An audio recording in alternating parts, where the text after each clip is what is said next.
안녕하십니까. 감사 스마일입니다.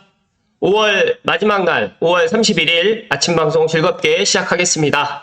오늘의 한 줄 명언은 좋은 생각이 좋은 사람을 부르고 예쁜 생각이 예쁜 나를 만든다. 감사 스마일이 항상 좋은 생각을 많이 하려고 하고 있고요. 긍정적으로 세상을 바라보려고 하고 있습니다. 아침마다 방송을 하면서 더 긍정적이 된 것 같은데 감사스마일 TV를 애청하신 분들만이라도 좋은 생각과 긍정적인 생각 그리고 할 수 있다라는 이런 자신감을 가지고 5월 마지막 날 보내시고요. 희망찬 6월을 맞이했으면 좋겠다는 말씀 먼저 드리고 시작하겠습니다. 오늘 방송에 앞서서 제가 어제 주차장에서 주차를 하다가 이 스마일이라는 이거를 딱 보면서 이 미소, 스마일 너무너무 좋은 것 같아요. 오늘도 미소가 가득한 하루가 되시라는 말씀 드리고 기쁘게 시작하겠습니다. 오늘 방송 드릴 주제는 고향 은평선과 서부선 직결 확정적이다. 갈아탈 필요가 없다. 고향신문의 이병우 기자님의 기사를 토대로 한번 이야기 드려볼 수 있도록 하겠습니다. 시청하시기 전에 구독과 좋아요 부탁드립니다. 감사스마일 구독자가 정말 이제 9,000명이 넘어가고 이제 10,000명을 향해서 가고 있습니다. 제가 공지해 드렸던 대로 9,000명 이벤트는 제가 6월 초쯤에 아마 할 예정입니다. 많이 기대를 해주셔도 좋을 것 같고요. 고향 은평선 서부선 직결이 확정적이다. 정말 기쁜 소식입니다. 이걸 지금 거의 확정적이 될 것 같은데요. 신문 기사를 좀 살펴드리면 직결 전제로 사업비 부담이 지금 논의를 하고 있고요. 시설비하고 창릉 사업자를 떠맡으면서 창릉에서 이제 아마 창릉 사업자에서 아마 이 시설비는 떠맡지 않을까 그렇게 보고 있고요. 세전력으로 해서 직결로 가닥이 잡혔다. 고향 은평선과 서부선이 6호선 세전역에서 직결 운영되는 것으로 거의 가닥이 잡히고 있다. 그동안 서울시가 직결 운영에 따른 추가 사업비를 창릉 신도시 사업 주체인 LH하고 경기도 고양시가 내야 한다는 입장이 완강했고 LH하고 경기도 고양시도 서울시 입장을 어느 정도 받아들이는 것으로 파악되고 있습니다. 창릉 3기 신도시 조성사업 참여율은 다들 알고 계시겠지만 LH가 70이고요. 경기도가 20, 고양시가 10%입니다. 서울시가 이제 고향 은평선이 창릉 신도시에 따른 광역교통대책의 하나라는 점을 들어서 직결 운영의 수혜지역이 서울보다는 고양시와 경기도에 있다고 보고 추가 사업비를 부담해야 한다는 입장이 강했습니다. 최근에 또 제가 한번 이야기 드렸었는데 이제 고양시 철도교통과에서는 서울시는 직결 운영에 따른 추가 분담비가 아직 결정되지 않았기 때문에 직결이 결정됐다는 입장은 아니지만 사실상 직결 운영을 전제로 서울시라든지 LH, 경기도, 고양시가 사업비 분담에 대해서 논의를 하고 있는 중이라고 전했습니다.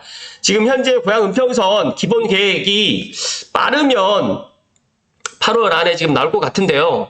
어떻게 될지 지금 모르겠습니다. 주민공청회가 좀 늦어지다 보니까 일단은 많은 분들이 지금 고양시청으로 해서 지금 이렇게 계획되고 있는데 또 대공으로 연장해야 되는 거 아니냐라고 이야기를 하는데 감사스마일 생각은 고양시청 쪽으로 해서 고향 은평선이 들어가야지만 식사동까지도 연결이 또 될 수 있기 때문에 저는 이렇게 가야지 더 좋을 것 같다는 말씀 드리고요.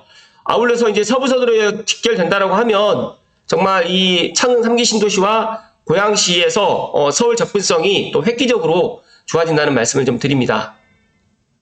이제 이 대곡 수사선이 이제 개통 한 달 정도밖에 남지 않았고 이 대곡 수사선이 개통이 되면 감사스마일이 또 고향 은평선을 또 집중적으로 또 이야기를 많이 해드리도록 하겠습니다. 일단은 앞서서 말씀드렸던 내용과 중복되기 때문에 넘어가고요.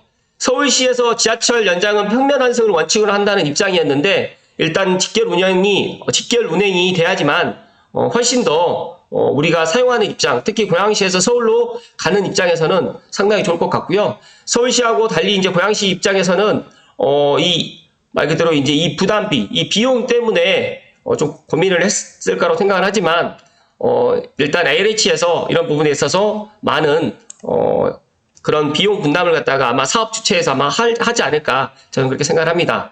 고양시 철도교통과에서는 직결 운영에 따른 추가 사업비에는 추가 시설비와 추가 운영비가 있는데 추가 시설비는 아마 창릉 신도시 사업 주체가 부담하는 것으로 확정됐고 추가 시설비는 아마 창릉 신도시 사업자들의 참여율에 따라서 분담할 가능성이 높다라고 지금 이야기를 하고 있습니다. 현재는 추가 운영비 분담에 대한 논의만 진행되고 있는 중인데 고양시와 경기도는 창릉 신도시 입안자가 아니라서 운영비를 지자체가 떠받을 수는 없다는 논리로 LH가 부담할 것을 요구하고 있고요. 아마 LH가 부담할 가능성이 높고 아마 제가 생각했을 때도 LH도 이러한 요구에 방안을 지금 강구하고 있는 입장이다라고 지금 밝혔습니다. 만약에 LH가 이렇게 이런 비용을 떠안는다고 하면 제가 지난 방송에서도 한번 이야기 드렸지만 창릉 3기 신도시의 조성 원가, 즉 다시 말해서 분양가가 높아질 수밖에 없다는 말씀을 드리고요. 이 서부선도 잘 모르시는 분들을 위해서 말씀드리면 세전력을 거쳐서 연세대, 신촌을 거쳐가지고 광흥창역을 거쳐가서 여의도를 거치고 국회의사당을 거쳐서 성모병원, 그 다음에 노량진역을 거쳐가지고 상도동 그리고 서울대 입구까지 정말 서울을 갖다가 종으로 북에서 남으로 한강을 또 관통하면서 가는 제가 생각했을 때 상당히 좋은 노선이고 또 파급 효과가 상당히 클 노선이다는 말씀을 강조해서 이야기를 드립니다. 이어서 땅집고의 김석영 기자님의 기사를 조금 더 살펴드릴 수 있도록 하겠습니다.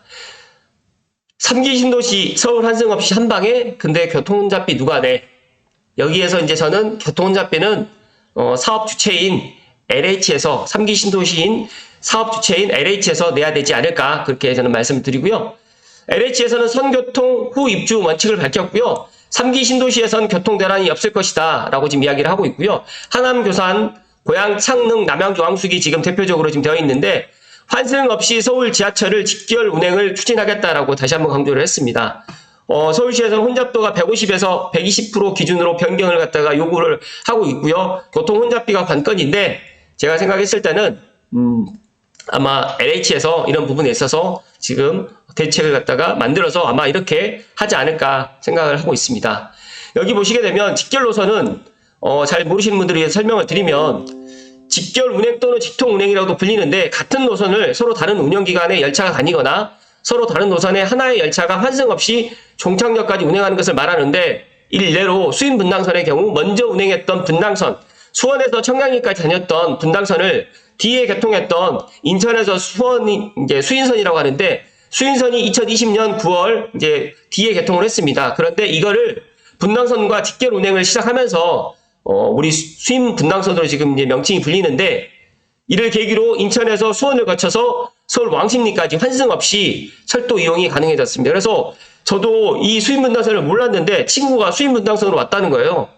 그래서 수인 분당선 처음 들어보는데 알고 봤더니 수인선과 분당선을 갖다가 이제 직결 운행을 하면서 이게 말 그대로 직결 노선이 된 겁니다. 그래서 직결 노선을 위해서는 크게 기술적이라든지 사회적 합의가 필요합니다.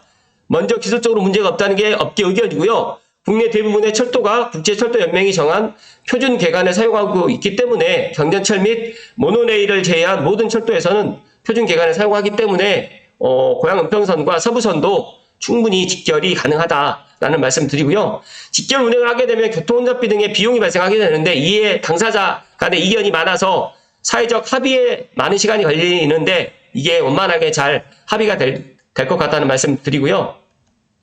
여기에서 이제 고양 은평선은 직결이 긍정적이다. 이제 8호선과 9호선 연장은 어디까지인가? 이거는 이제 또 추후에 제가 또 새로운 소식 되면 알려드릴 수 있도록 하겠습니다. LH가 고양 은평선과 서부선을 직결 방식으로 염두로 협의를 진행 중인 것으로 확인됐고요. 고양 은평선과 서부선을 잇는 안인데 올해 상반기 안에 노선 직결 여부 등 협의를 관계기관과 마무리할 예정이다라고 이야기를 하는데 정말 늦어진다고 하더라도 7월 내지 8월 안에는 아마 논의를 해서 마무리가 될 것이다. 그래서 제가 또 기쁜 소식을 전해드릴 수 있도록 하겠습니다. 여기에서 보시면 계획대로 실현돼야지만 3기 신도시 사업이 순조로울 것이다 라는 이런 이야기가 있습니다. 살펴드리면 전문가들은 이러한 철도 계획이 정상대로 이루어져야지만 신도시 조성 사업이 순조로울 것이라고 강조했습니다. 박원갑 의원님께서는 2기 신도시 당시에 교통계획이 마련됐으나 실행력이 따라오지 못해서 주민 불편이 발생했습니다. 그래서 교통대책이 실현된다고 하면 상당한 인구 분산 효과를 거둘 수가 있고요. 더 나아가서 이제 3기 신도시는 수도권의 주거 안정 욕구를 충족시키고자 하는 안으로 교통망 마련이 매우 중요하다면서 그러나 이것만 신경 쓰다가는 배드타운으로 전략할 수 있다라고 지금 조언을 했고 더 나아가서 LH는 선교통 후 입주를 내세운 만큼 적극적으로 협의에 임해서 직결을 갖다가 할 수 있도록 하겠다라고 지금 이야기를 합니다.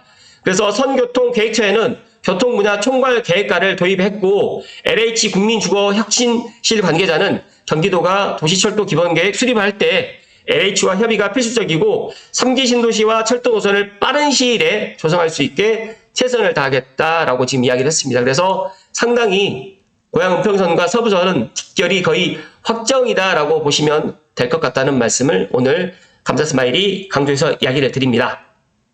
잠시만요. 감사 스마일이 고양 은평선과 서부선은 거의 한 1년 전부터 직결이 돼야 된다라고 이야기를 했고요. 여러 가지로 이제 이런 것들이 직결로 확정이 될 가능성이 상당히 높아진다는 말씀을 오늘 감사 스마일이 강조해서 이야기 드리고, 또 지금 고양 은평선이 빨리 기본 계획이 지금 빨리 발표가 돼야 되는데, 아마 이제 기본 계획이 발표가 이제 많은 분들이 이제 기본 계획이 언제 발표가 되느냐 기다리고 계실 것 같은데, 이제 기본 계획이 발표가 되면 역사까지도 결정이 되기 때문에 이런 것들 때문에 상당히 많은 분들이 관심을 갖는 것 같습니다. 최근에 삼성벨트 부동산 분위기, 고양시 덕양구 부동산 분위기는 또 지난달과 조금 다릅니다. 매수자분들께서 또 임장을 갖다 지금 많이 다니시는 걸로 제가 확인이 됐고, 특히 또 매도자들은 조금 상황이 좀 달라진 것 같아요. 좀 급하신 분들은 정말 2월, 3월, 4월 달에 매도한 것 같고요. 뭐 세금 때문에 5월 31일까지 매도하시려고 하셨던 분들도 이제 집값의 흐름이 서울이 움직이고 있고 서울에서 고양시까지 움직이는 게 3개월에서 6개월이 걸리기 때문에 올 하반기까지 한 8월 지나서 매도를 한번 하자. 이왕 이렇게 된 거 조금 더 늦게 매도를 하자라고 좀 약간 좀 분위기가 좀 반전된 것 같고요. 더 나가서 이제 고양 은평선도 이제 기본 계획이 늦어도 8월 안에는 또 발표가 될 것 같고, 신분당선도 감사 스마일은 지금 8월 달 전에 발표를 할 거라고 지금 이야기를 드리는데, 또 은평 뉴타운에 있는 부동산 카페에서는 늦어도 7월 말에는 또 예타가 나올 것 같다라는 또 그런 이야기도 지금 나오고 있는 것 같습니다. 어떤 게 뭐 될지는 모르겠습니다. 저도 뭐 제가 미래를 갖다가 뭐 들여다보고 이야기를 드리는 사람은 아니기 때문에 그 미래의 일은 알 수는 없지만, 그래도 제가 예상했고 고양 은평선도 서부선과 직결이 될 가능성이 상당히 높다. 그리고 여러 가지로 지금 흘러가는 분위기로 보아서는 제 예상대로 아마 되지 않을까. 그리고 또 어제 감사 스마일을 또 만나러 오신 분 중에 한 분이 이제 창릉 3기 신도시가 들어오게 되면 그 주변에 부동산 가격이 많이 내려가지 않을까라고 또 걱정을 하시는 분이 계시는데, 창릉 3기 신도시가 들어오게 되면 물론 행신과 화정이 약간 이제 노후화되는 아파트가 될 수 있겠지만, 창릉천 벨트, 상동과 원흥과 지축과 향동과 덕은은 20년이 되지 않습니다. 그래서 2035년을 제가 창릉 3기 신도시 입주를 가정했을 때 원흥에 있는 6단지라든지 7단지, 5단지에 있는 아파트들도 20년에서 왔다 갔다 되기 때문에 아파트가 이제 살아보신 분들 아시겠지만 30년까지는 거의 문제 없고요. 지금 또 2020년 이후에 또 지어진 아파트들은 거의 40년을 지금 보는 것 같아요. 그렇기 때문에 큰 문제는 없다. 그리고 창릉 3기 신도시를 지금 1구역, 2구역, 3구역으로 지금 나눠서 공사를 하는 거에 대해서도 좀 모르시는 분들이 많아서 다시 한번 이야기 드리는데, 창릉천 서쪽 편, 창릉천 왼쪽 편을 갖다가 1구역으로 먼저 이제 공사를 할 것 같고요.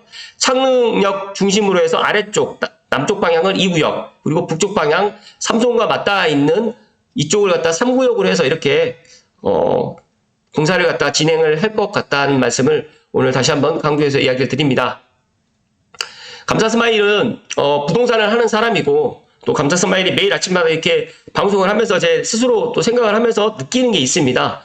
부동산은 정말 일희일비 하면 안 되는구나라는 것을 제 스스로 또 느끼고 있고요. 최근에 또 그런 것들 더 많이 느끼고, 올 하반기 뭐 이제 내일부터 시작되는 6월 또 7월 8월의 분위기는 또 지금하고 또 많이 다를 수 있습니다. 그러나 항상 긍정의 마음을 가지고 매사 안 된다 부정적인 생각을 버리시고 긍정적인 마음을 가지시면 더 좋은 일이 많이 생긴다는 말씀을 오늘 강조해서 이야기 드리고, 아침에 좋은 명언처럼 좋은 생각이 좋은 사람을 부르고 좋은 생각이 좋은 일을 만들고 예쁜 생각이 예쁜 나를 만든다는 말씀을 강조해서 오늘 이야기 드립니다.